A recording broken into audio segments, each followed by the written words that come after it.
on Thursday, April 26th, and on MoBuzz TV today we've got some more nostalgia news for you. Yesterday we talked about the trip down memory lane that is the 25-year-old ZX Spectrum, but we were surprised to learn the little piece of geeky goodness that we all know and occasionally love is much older and still going strong. The mouse is 43 years old this year. 43! I would never have thought it had been around for that long. It certainly is aging well. But yes, in 1964, Douglas Engelbart invented the first mouse, in stylish hardwood no less, with two perpendicular wheels. In the patent, it was called an XY position indicator for display system. The patent, by the way, wasn't Engelbart's. He sold the rights to it to Stanford University for $10,000. Oops.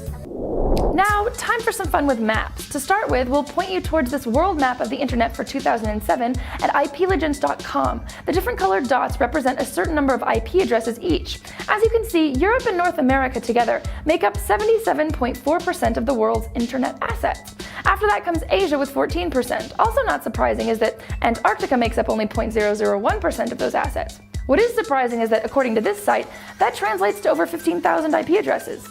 Really? In Antarctica? In other mapping fun, Google Maps made it onto The Simpsons recently. Watch as Marge Googles herself. And by the way, there's nothing wrong with a little ego surfing now and again. It's our house! But what's that thing? Everyone can see you! Get inside! Never! Just put on a towel! Why don't I just put on a dress? Homer, you've met my parents. Not naked, I haven't. One wonders if they were inspired by the endlessly dug story of the topless sunbather caught on Google Earth.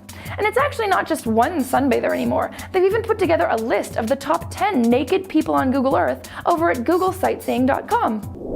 Now we've got two more photography-related items for you. First, over at Flickr, they're organizing a photo event around your day, specifically the day of May 5th.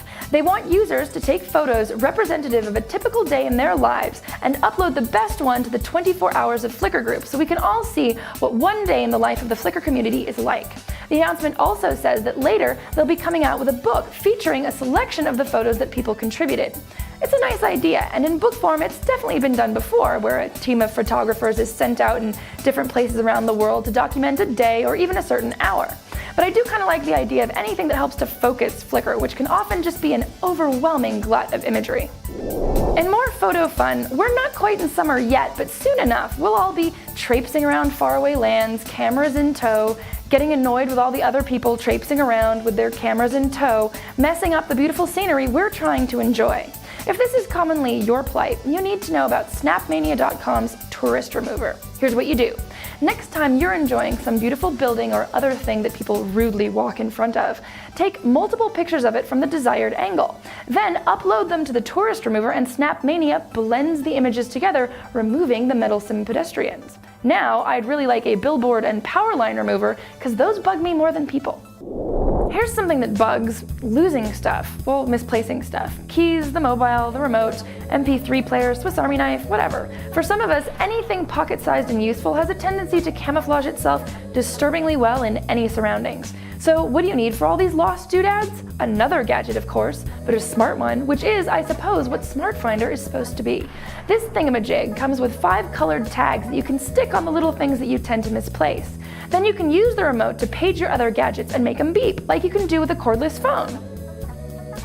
But if you lose the Smart Finder itself... oh, I can't even think about it. It's too distressing. And finally, something for all of you hardcore old-time gaming fans out there. Microsoft and Namco Bandai Games are currently running the first World Pac-Man Championships. How did we miss this? They opened yesterday on Xbox Live, and players will compete until May 9th. The 10 players with the most points will then be flown to New York for the finals. The winner will get a one-of-a-kind Pac-Man themed Xbox 360, a bunch of Microsoft points, DVDs, whatnot, and 26 years of Quiznos toasted Subway sandwiches. Pac-Man might be able to eat the same thing for 26 years, but I doubt a human could hold up for so long. That's all for MoBuzz TV for now. Until next time, what doodad would you track with that gadget tracking gadget? At my house, we seem to have problems keeping track of the corkscrew.